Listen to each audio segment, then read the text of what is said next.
Ciao, sono Marco, cofondatore e direttore tecnico di Futureverse. Sono qui a Parigi, a XRPL Commons, per il lancio del nuovo gruppo di lavoro su gaming e Gamified experiences.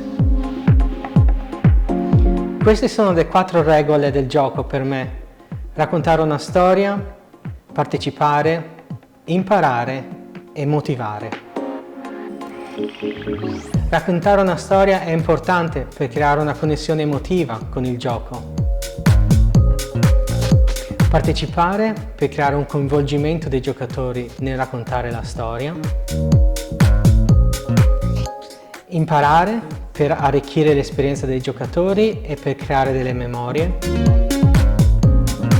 Motivare infine perché i giocatori si sentano coinvolti, connessi con il gioco e ci vogliano ritornare.